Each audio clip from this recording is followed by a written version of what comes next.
কম মাতি করি অনেকে পিছিয়ে সমালোচনা করো আর অনেকে অনেক কিছু হোক কিন্তু কিছু উত্তর দিই না সবর করিলেই এর কারণ কি তা জানি উত্তর লইয়া দাও। কাজগুলো করতে যাবেন, কথাই কম বলবেন, কথা বললেই বিপদ। মানুষ যদি দুটা গালি দেয় চুপ করে থাকেন, ও তার আমল নামা নিয়ে আল্লাহর সামনে দাঁড়াবে আর কিয়ামতের মাঠে বহু নেকি ফ্রি ফ্রি পাওয়া যাবে। এটা কি জানেন? কিয়ামত অনেক নেকি বিনামূল্যে ফ্রি ফ্রি আসবে আমল নামায়। কেন আসবে বলি হাদিসটা। নবী সাল্লাল্লাহু আলাইহি ওয়াসাল্লাম বলেছেন, তোমরা কি জানো সবচেয়ে বড় মিসকিনকে, দরিদ্র মানুষকে, মিসকিনকে? সাহাবীরা বলছেন, আমরা তো মনে করি যার সম্পদ কম সেই মিসকিন। নবীজি বলছেন, না, প্রকৃত মিসকিন সে ব্যক্তি নয়। প্রকৃত মিসকিন সে ব্যক্তি যে কিয়ামতের মাঠে উঠবে উহুদ পাহাড়ের সমান নেকি নিয়ে উঠবে। উহুদ পাহাড় দেখেছেন তো? বিশাল পাহাড়। উহুদ পাহাড়ের সমান নেকি নিয়ে উঠবে। নামাজের নেকি, যাকাতের নেকি, হজের নেকি, ওমরার নেকি, বিভিন্ন নেকি। কিন্তু দেখবে সামনে বহু মানুষ দাঁড়িয়ে আছে। কেন দাঁড়িয়ে আছে?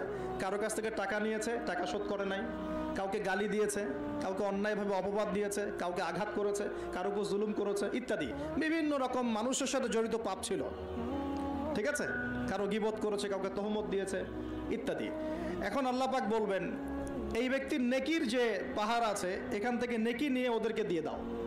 বলেন নাউজুবিল্লাহ। নেকি আস্তে আস্তে ট্রান্সফার হবে। এই যে আমরা যে ব্লুটুথ শেয়ার ইট, মনে আছে? ব্লুটুথ শেয়ার ইট পাস হয় যেভাবে, আল্লাহ পাকের প্রযুক্তি হবে আরও অনেক অনেক উন্নত। মুহূর্তের মধ্যেই নেকি ট্রান্সফার হয়ে যাচ্ছে। এরপর নেকি যেতে যেতে সব নেকি যদি শেষ হয়ে যায়, আল্লাহ না করুক, তখন আল্লাহ পাক ফেরেশতাদেরকে বলবেন, ওদের গোনাগুলো থেকে গোনাগুলো বেছে বেছে এর আমল নামে যুক্ত করো। বলেন নাউজুবিল্লাহ। এরপর এই ব্যক্তি এই বিশাল বিশাল নেকি অর্জন করার পরেও জাহান্নামে যেতে হবে। আল্লাহ পাক হেফাজত করুন আমাদেরকে, বলি আমিন। তো মানুষের সাথে জড়িত পাপটা খুব ডেঞ্জারাস। তো শরীরের শক্তি আর গার জুড়ে অনেক কিছু হইলাও করিলাও হিসাব দিতে হইবাই। ওয়ও জাহানো আর নালে ও জাহানো।